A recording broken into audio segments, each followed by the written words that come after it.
Hello everyone. Last video में मैंने आपको बताया था कि कीवर्ड रिसर्च जब हमने कर लिया है तो नेक्स्ट स्टेप हमारा क्या होगा, डिस्क्रिप्शन राइटिंग का।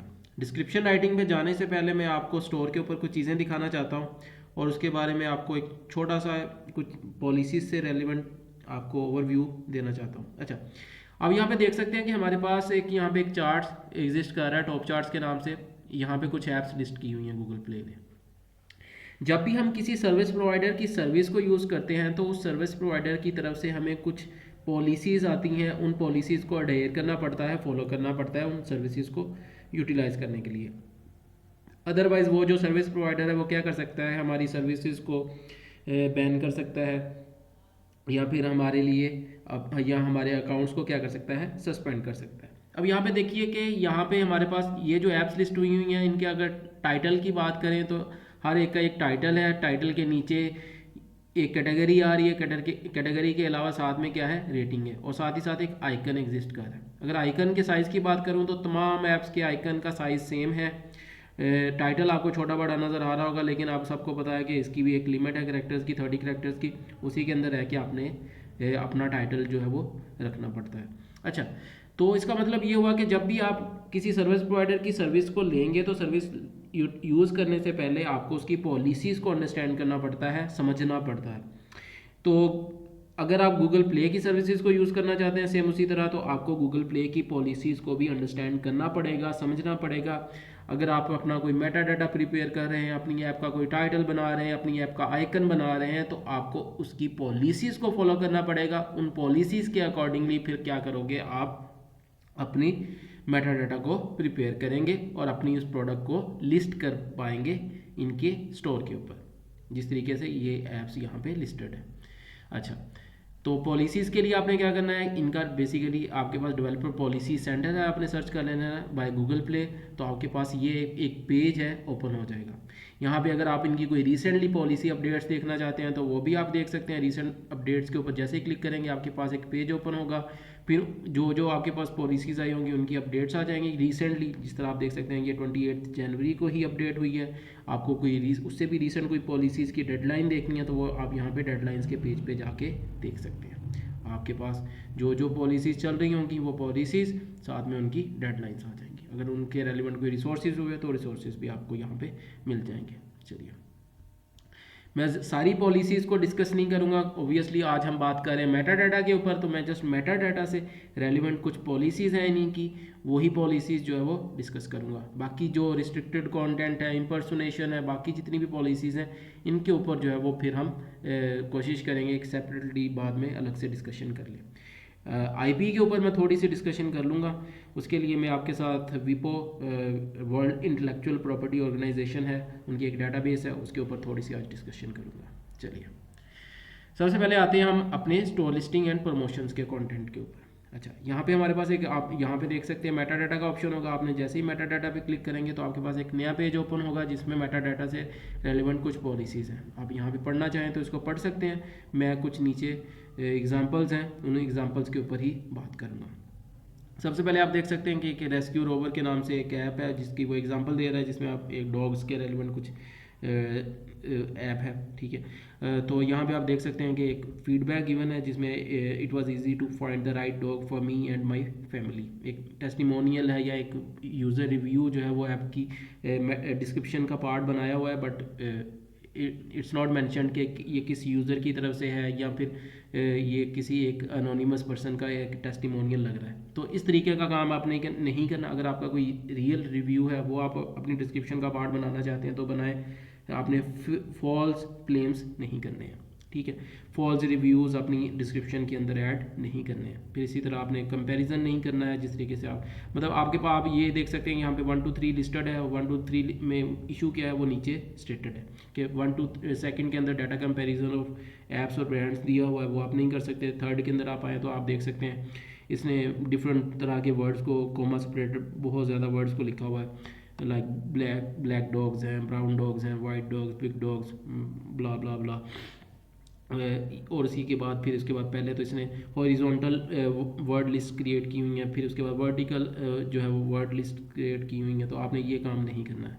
यहाँ पे आए तो आपके पास मल्टीपल पॉलिसीज़ हैं। आप देख सकते हैं तकरीबन 5 से 6 पॉलिसीज़ इन्होंने लिस्ट की हुई हैं, नीचे एक्सप्लेन्ड भी हैं, 1 में आए तो आपने इन्होंने ऑल कैप्स किया हुआ है। ऑल कैप्स तब तक टाइटल के अंदर नहीं कर सकते जब तक आपका वो ब्रांड नेम नहीं होगा, ठीक है। फिर इसी तरह कुछ आपने स्पेशल कैरेक्टर्स यूज़ किए हुए हैं, स्पेशल कैरेक्टर्स यूज़ नहीं कर सकते। इमोजीज़ यूज़ की हुई, इमोजीज़ यूज़ नहीं कर सकते, लेकिन इमोजीज़ का जो है वो आपके पास शॉर्ट डिस्क्रिप्शन तक ही है। लॉन्ग डिस्क्रिप्शन के अंदर आप इमोजीज़ यूज़ करना चाहें तो कर सकते हैं। लॉन्ग डिस्क्रिप्शन के अंदर इमोजीज़ का कोई इशू नहीं है। आप यहाँ पे देख भी सकते हैं कि बुलेट के नाम की एक वेबसाइट मैंने ऑलरेडी ओपन करके रखी हुई है, तो ये मैं आपको आगे जाके बताऊँगा कि ये मैंने किस पर्पज़ के लिए ओपन की हुई है। अच्छा, आप अपने टाइटल के अंदर नहीं यूज़ कर सकते, आप अपने पब्लिशर नेम के अंदर नहीं यूज़ कर सकते, आप अपनी शॉर्ट डिस्क्रिप्शन के अंदर नहीं यूज़ कर सकते हैं। ये आपने चीज़ें याद रखनी है।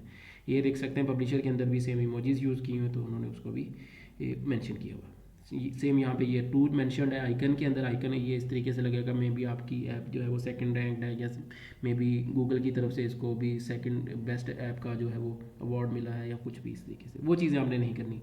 मिसलीडिंग वर्ड है, मे बी अपडेट ना हो आपकी, अगर कोई अपडेट है तो अपडेट के लिए आपको पता है कि गूगल ने प्रमोशनल कंटेंट के अंदर आपको ऑप्शन दिया हुआ है कि अगर आपकी कोई स्पेशल अपडेट है तो आप वहाँ पे उस पर कोई एक प्रमोशनल कंटेंट रन कर सकते हैं, तो उसको उस तरीके से यूज़ करें। इस तरीके से आपको आइकन का पार्ट बनाने की ज़रूरत नहीं है।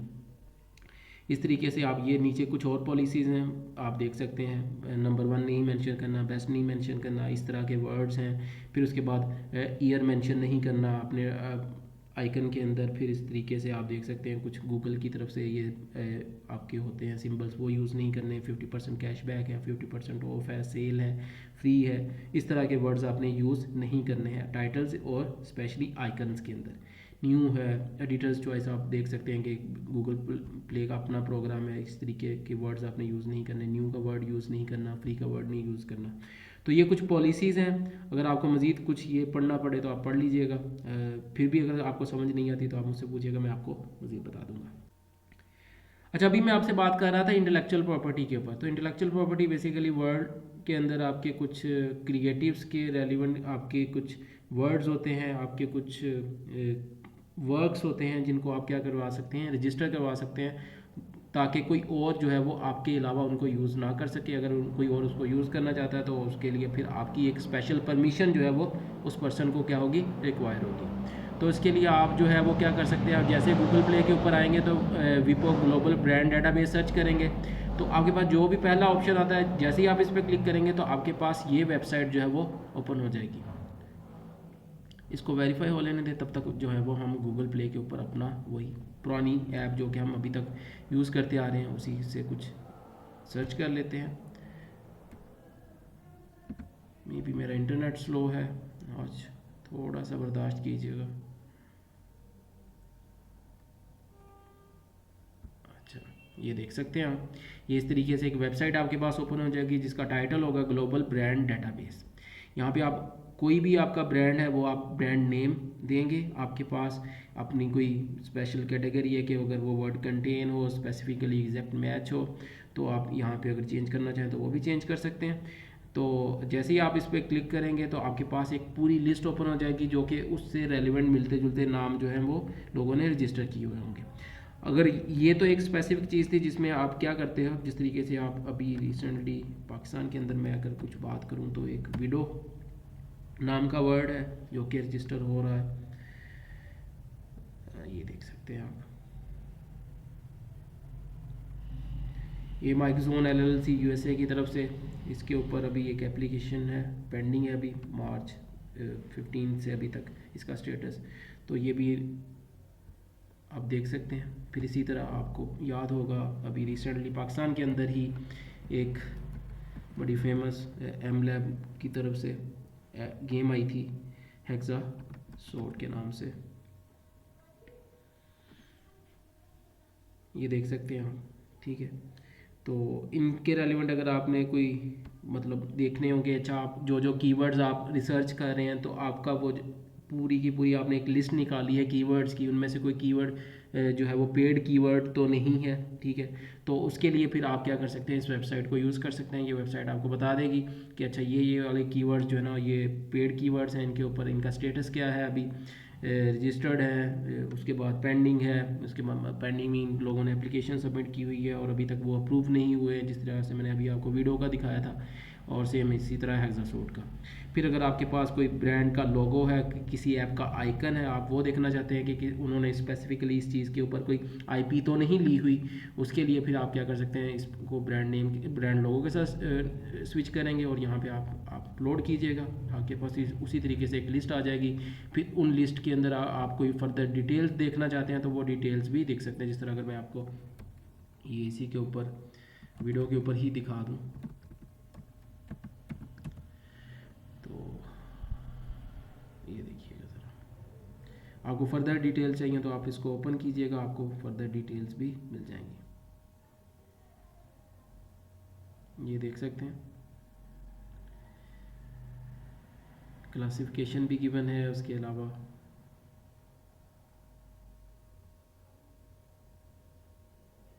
जो जो इन्फॉर्मेशन आपको चाहिए वो भी आपको मिल जाएगी। ये आप देख सकते हैं बेसिकली ऐप्स के रेलिवेंट ही है, downloadable computer application software for mobile apps, आप देख सकते हैं। ठीक है, डिटेल्स किसी और की देखना चाहें तो वो भी आप यहीं से चेक भी कर सकते हैं। आई होप सो ये वेबसाइट आपके लिए यूज़फुल रहेगी।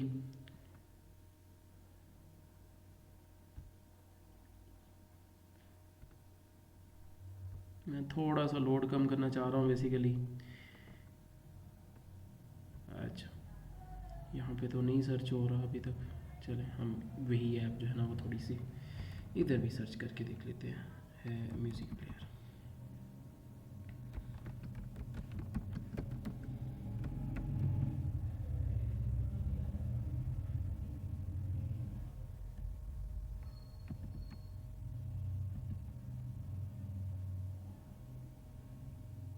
चलें इसी को ओपन कर लेते हैं।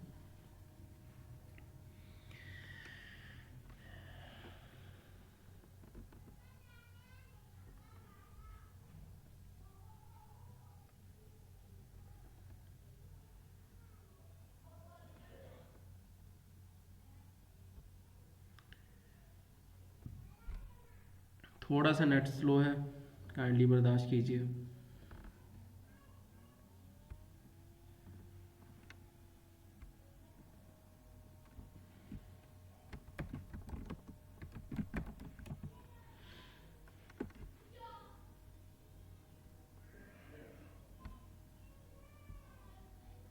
जी, तो इस तरीके से आप कीवर्ड्स निकालना चाहते हुए इस वेबसाइट को यूज़ करना है, इस वेबसाइट से को यूज़ कर लीजिएगा। अगर आप क्या नाम है उसका data.ai को यूज़ करना चाहते हैं तो data.ai को यूज़ कर लीजिएगा। मैंने आपको सारी वेबसाइट जो है ना वो बताई हुई हैं one by one.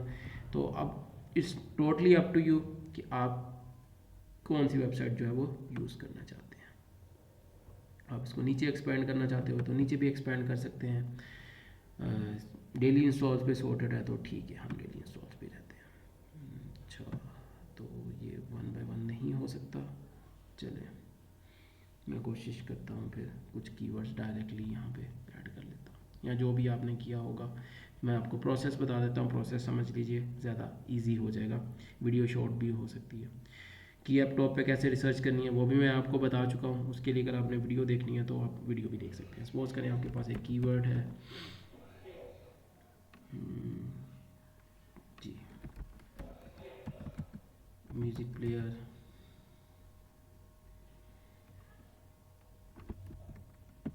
MP3 player, then इसी तरह आपके पास ये हम टाइप्स की बात कर लेते हैं। आपके पास फिर उसके पास है मीडिया प्लेयर।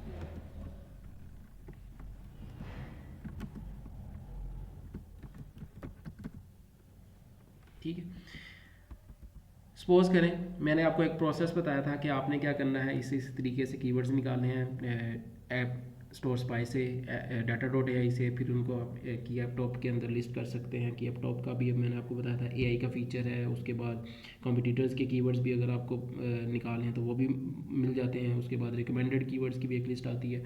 तो वो सारे कीवर्ड्स को जब आपने एक्सप्लोर कर लिया, आपने उन कीवर्ड्स में से कुछ कीवर्ड्स को शॉर्ट लिस्ट कर लिया, तो शॉर्ट लिस्ट करने के बाद आपने क्या करना है, उन्हीं के रेलेवेंट मैंने आपको बताया था कि कुछ कीवर्ड्स की आपने सजेशंस निकाल लेनी है। अगर आप किसी कंट्री के अंदर काम कर रहे हैं स्पेसिफिकली तो स्पेसिफिकली कंट्री के लिए कीवर्ड्स निकाल लेने हैं। किसी लैंग्वेज के अंदर काम कर रहे हैं तो स्पेसिफिकली उस लैंग्वेज के कीवर्ड्स निकाल लेने हैं। जब आपने ये सारे कीवर्ड्स निकाल लिए, फिर आपने उनकी क्या करनी है, इस तरीके से एक शीट बना लेनी है, जिस तरीके से मेरे पास यहाँ पे एक शीट ओपन है। आप इसके अंदर अपने कंपटीटर्स को लिस्ट करना चाहें तो कंपटीटर्स को भी लिस्ट कर सकते हैं, आप अपने कीवर्ड्स को लिस्ट करना चाहें तो कीवर्ड्स को भी लिस्ट कर सकते हैं। गूगल प्ले के अलग से करना चाहें अलग से कर लें, उसके बाद Data.ai के कीवर्ड्स को अलग करना चाहें तो वो कर लें। इसी तरह ऐप स्टोर स्पाई के कीवर्ड्स को अलग करना चाहें वो अलग कर लें, की आप टॉप के कीवर्ड्स को अलग करना चाहें तो अलग कर लें। नीचे आप शीट्स सब शीट्स जो है ना वो क्रिएट कर सकते हैं। जब आपने सपोज करें सारे कीवर्ड्स सेलेक्ट कर लिए और उनमें से कुछ कीवर्ड्स ऐसे लगे जो आपको लगा कि अच्छा ये वाले कुछ लॉन्ग टेल कीवर्ड्स ऐसे हैं जो कि मुझे यूज़ करने चाहिए। मेरे पास वो 3 कैटेगरीज बन गई। सपोज कैटेगरी ए थी जिसमें मेरे पास हाई ट्रैफिक वाले कीवर्ड्स हैं, और उसके बाद कैटेगरी बी है जिसमें उस मीडियम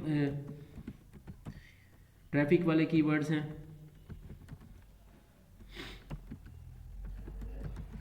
इसी तरह मेरे पास एक कैटेगरी सी है जिसमें मेरे पास थोड़े लेस मीडियम से थोड़े कम ट्रैफिक वाले या बिल्कुल ज़ीरो ट्रैफिक से जो है वो ऊपर की वाले कीवर्ड्स जो है ना मौजूद हैं। जब मैंने ये 3 तरह की कैटेगरीज अपने पास बना ली, अगर तो आपके पास ऐप है तो ऐप के लिए आप क्या कर सकते हैं कि आपके पास डिफरेंट फीचर्स होंगे, फीचर्स के अकॉर्डिंगली आप पैराग्राफ्स जो है वो प्लान कर सकते हैं। लाइक आपका फर्स्ट पैराग्राफ है वो आपकी ओवरऑल ऐप के को जो है वो ओवरव्यू आपका आपके यूज़र के लिए आप दे सकते हैं। सेकंड पैराग्राफ के अंदर आप एक फ़ीचर के ऊपर, थर्ड के अंदर एक और फीचर के ऊपर, तो जितने आपके फीचर्स हैं उनको आप लिस्ट डाउन कर सकते हैं। लेकिन जब आपके पास गेम है तो गेम के अंदर आपको पता है नॉर्मली एक फ़ीचर ही होता है, तो उसमें फिर आपने अपनी ट्रैफिक के वाइज जो है ना पैराग्राफ्स क्रिएट करने हैं। अच्छा, आप यहाँ पे अगर आप खुद लिखना चाहते हैं तो इन कीवर्ड्स को category A, category B, category C को प्रेफरेंसेस देते हुए, लाइक कैटेगरी ए की कीवर्ड्स को आपने ज़्यादा से ज़्यादा बार यूज़ करना है, वो आपका मे बी हो सकता है 10 to 15 टाइम्स भी आप पर कीवर्ड यूज़ कर रहे हो। कैटेगरी बी के कीवर्ड्स जो है ना वो आपके, मैं यहाँ पे मेंशन भी करता जाता हूँ, 10 to 15 टाइम्स आपने क्या करना है, रिपीट करना है कीवर्ड्स को। और उसके बाद अगर आपके कैटेगरी बी के कीवर्ड्स हैं वो आप 5 to 10 टाइम्स आप रिपीट करना चाहते हैं तो कर सकते हैं।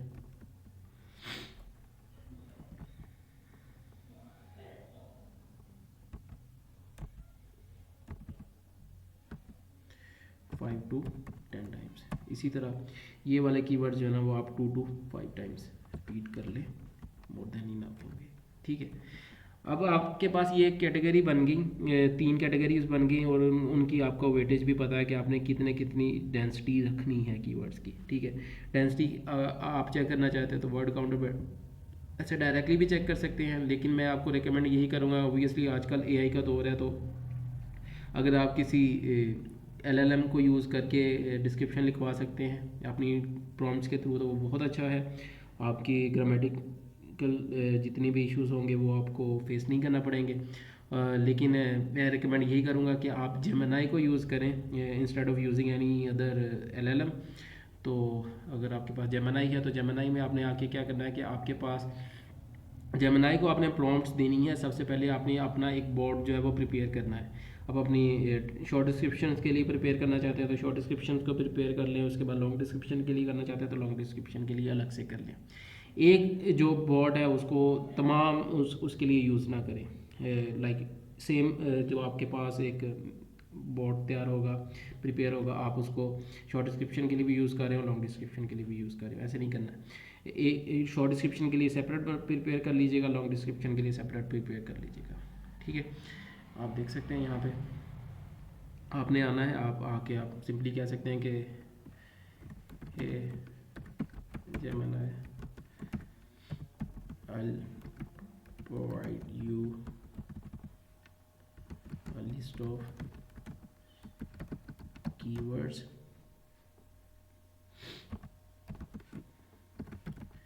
write me a description using those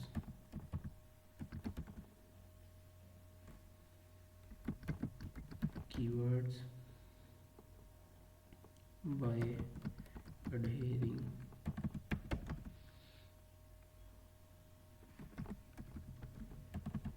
Google play policies.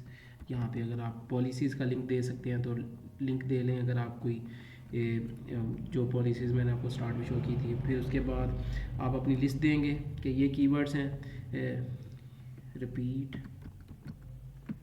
Category A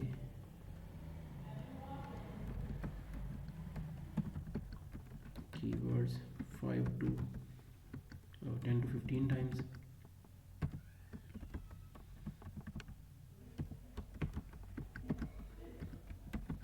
इसी तरह category B keywords 5 to 10 times. Same इसी तरह and category C keywords 2 to 5 times. Initially अगर आपके पास डिस्क्रिप्शन लिखने जा रहे हैं तो आप मिनिमम इसको कह सकते हैं कि द डिस्क्रिप्शन लेंथ शुड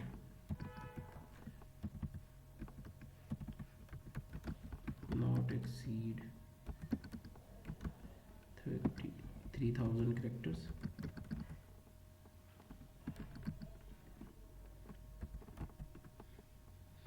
फिर आपकी जो भी लिस्ट होगी आप इसको लिस्ट प्रोवाइड कर दीजिएगा.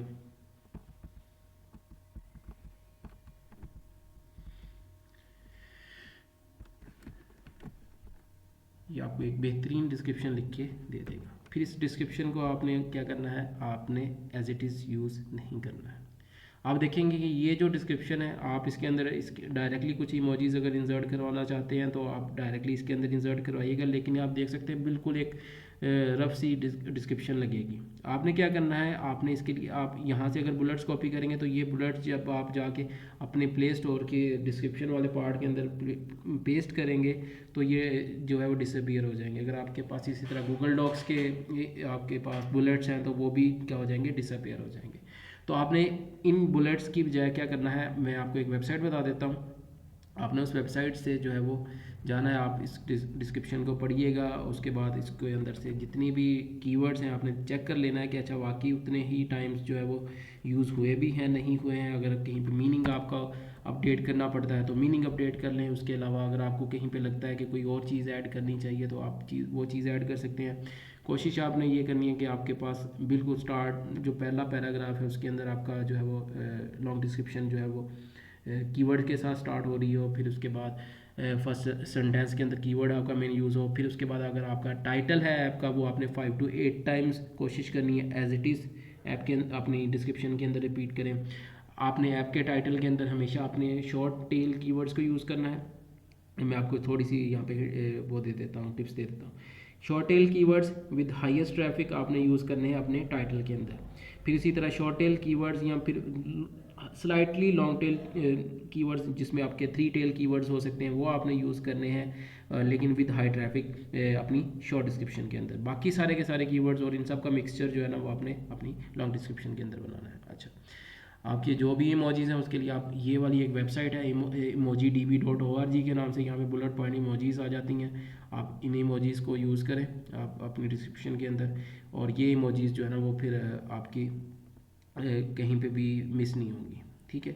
फिर उसके अलावा आपने एक और जो चीज़ करनी है वो ये करनी है कि आपने अपनी जितनी भी डिस्क्रिप्शंस हैं उनके जो फर्स्ट पैराग्राफ हैं इनको आपने बोल्ड करना है. इनको बोल्ड करने के लिए आप क्या कर सकते हैं, HTML टैग है वो यूज़ कर सकते हैं. स्टार्ट जो है वो इस आपके लेस देन से स्टार्ट होता है, फिर आप बी लगाते हैं, फिर इसके बाद ग्रेटर देन का सिंपल आता है. लास्ट पे आपने इसको क्लोज करना होता है.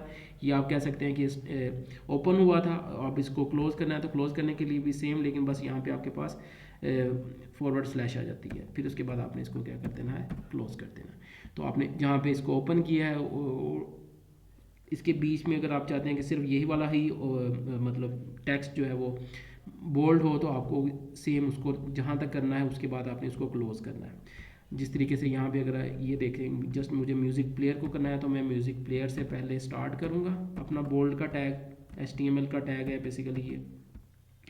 फिर इसके बाद यहाँ पे मैंने अगर इसको क्लोज़ करना है तो मुझे इसको यहाँ पे क्लोज़ भी करना पड़ेगा ताकि बाकी कोई और टेक्स्ट जो है ना वो बोल्ड ना हो जाए. अगर आपके कहीं मिस कर जाते हैं तो आपकी पूरी की पूरी डिस्क्रिप्शन क्या हो जाएगी, बोल्ड हो जाएगी।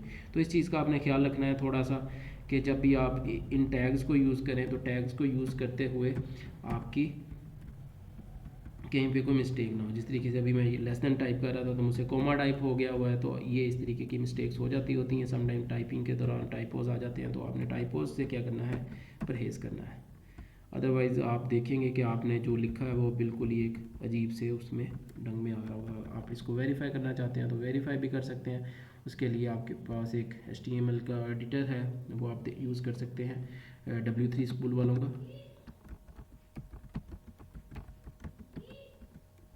ठीक है, आप इसको डायरेक्टली यहाँ पे एक्सेस करें ऑनलाइन, और आपको कोई चीज़ इंस्टॉल करने की ज़रूरत नहीं है। डायरेक्टली आना है आपने, आके यहाँ पे अपनी जो भी डिस्क्रिप्शन होगी, यहाँ पे आपके पास एक राइट योरसेल्फ पे क्लिक कीजिएगा। ये जो भी मौजूद है इसको कट कर दीजिएगा और रन कीजिएगा। ये देखिए, आप देख सकते हैं कि मैंने जो जो वर्ड्स को बोल्ड किया था वो मेरे पास आ गया। पैराग्राफ्स आपको ये नहीं बना के देगा विदाउट पैराग्राफ के टैग्स यूज़ किए, तो वो आप अभी इग्नोर करना चाहते हैं तो करते हैं, क्योंकि आपको पता है गूगल प्ले के अंदर आप जस्ट एक एंटर क्लिक करेंगे तो आपके पास वहाँ पे ऑलरेडी जो है एक न्यू पैराग्राफ जो है वो क्रिएट हो जाता है। तो आपको पैराग्राफ के लिए अलग से टैग देने की जो है वो ज़रूरत नहीं है। ठीक है, तो ये आपने काम करना है। सेकंड एक और आपने जो काम करना है, अगर तो आप अपनी यही सेम डिस्क्रिप्शन लिख के आप उसको ए बी करना चाहते हैं, तो ए बी करने के लिए आपके पास एक छोटी सी एक टिप और देते हूँ कि आपने क्या करना है कि आपने जो डिस्क्रिप्शन लिखी है आपने उसको 3 वेरिएंट्स में डिवाइड कर लेना है। अब 3 वेरिएंट्स आप किस तरह से बनाओगे, आप बेसिकली उसके जो पैराग्राफ्स हैं, आपने जो फर्स्ट पे पैराग्राफ रखा है जिसमें आपका कंप्लीट ओवरव्यू था, उसके अलावा आपके पहला फीचर, दूसरा फीचर, तीसरा फीचर इस तरीके से था। तो थर्ड फीचर को आप सेकंड वेरिएंट के अंदर फर्स्ट पे ले आए, और जो फर्स्ट है वो सेकंड पे आ जाएगा। इस तरह जो सेकंड है वो थर्ड बन जाएगा। तो आपके पास ये एक कंप्लीट वेरिएंट आप कह लें कि नया बन गया। इसी तरीके से आप बाकी पैराग्राफ्स को शफल करेंगे, तो शफल करने से आपके मज़ीद जो है वो वेरिएंट्स क्रिएट होते जाएंगे। समटाइम हमें लग रहा होता है कि यार मेरे पास ये वाला जो कीवर्ड है मैंने टॉप पे यूज़ करना था, ये इसकी बेस्ट प्लेस हो सकती है, बट ऐसा नहीं होता है। आपका जो एल्गोरिदम है, आपने अपने उस एल्गोरिदम को डिसाइड करने देना है कि उसके लिए क्या चीज़ बेस्ट है, उसके लिए क्या प्लेसमेंट बेस्ट है कीवर्ड्स की। ठीक है, तो आप अपने हिसाब से डिस्क्रिप्शन लिख लें, फिर उनके पैराग्राफ्स को आपस में शफल करके 3 वेरिएंट्स क्रिएट कर लें, और उन 3 वेरिएंट्स को 3 डिस्क्रिप्शंस के तौर पे, 3 वेरिएंट्स के तौर पे एज अ टेस्ट रन कर लें। आप तीनों का जो रिज़ल्ट है वो टोटली डिफरेंट देखेंगे। ठीक है, तो ये डिस्क्रिप्शन लिखने के कुछ तरीक़ेकार होते हैं, जिसमें आप क्या करते हो, आप सबसे पहले अपने कॉम्पिटिटर्स चूज़ करते हैं। कॉम्पिटिटर्स चूज़ करने के बाद फिर आप कीवर्ड सिलेक्शंस करते हैं। कीवर्ड सिलेक्शन करने के बाद फिर आप डिस्क्रिप्शन राइटिंग करते हैं। डिस्क्रिप्शन राइटिंग करते हुए फिर आप क्या करते हैं, गूगल की कुछ पॉलिसीज़ हैं, उन पॉलिसीज़ को फॉलो करते हैं, ताकि आपकी जो डिस्क्रिप्शन है, आपका जो मेटा डाटा है, वो गूगल की पॉलिसीज़ को अडेयर कर रहा हो, आपको कोई पॉलिसी वायलेशन ना है, और आप जो है वो अपनी ऐप को मैक्सिमम जो है वो कीवर्ड्स के अगेंस्ट जो है वो रैंक कर सकें। तो ये तरीक़ेकार होते हैं जिनको आपने यूज़ करना है। आपको कोई चीज़ में कन्फ्यूजन हो, आपको किसी चीज़ की अंडरस्टैंडिंग में प्रॉब्लम हो, तो आप मुझसे पूछ सकते हैं। बाकी जो पॉलिसीज़ रह गई हैं, मैं कोशिश करूँगा उन पॉलिसीज़ के ऊपर अलग से एक डिटेल वीडियो जो है वो हम बना लें। अगर किसी एक लाइव सेशन के अंदर हम एक एक पॉलिसीज़ को डिस्कस कर सकते हो तो वो भी हम कर लेंगे। बाकी अभी के लिए इतना ही था। हाँ, एक छोटी सी एक और चीज़ ये कि आप ये वर्ड काउंटर का अगर यूज़ करते हैं तो आपको पता होगा ये आपको डेंसिटीज़ भी बता देता है, सिंगल टेल कीवर्ड्स की, डबल टेल कीवर्ड्स की, ट्रिपल टेल कीवर्ड्स की। तो आप अगर डेंसिटीज़ वगैरह चेक करना चाहते हैं तो वो आप बजाय इसके एक एक काउंट करें, आप इस टूल को यूज़ करके अपनी डेंसिटीज़ वगैरह भी चेक कर सकते हैं, कीवर्ड डेंसिटी। ठीक है, देखने के लिए बहुत शुक्रिया, थैंक यू सो मच, अल्लाह हाफिज़।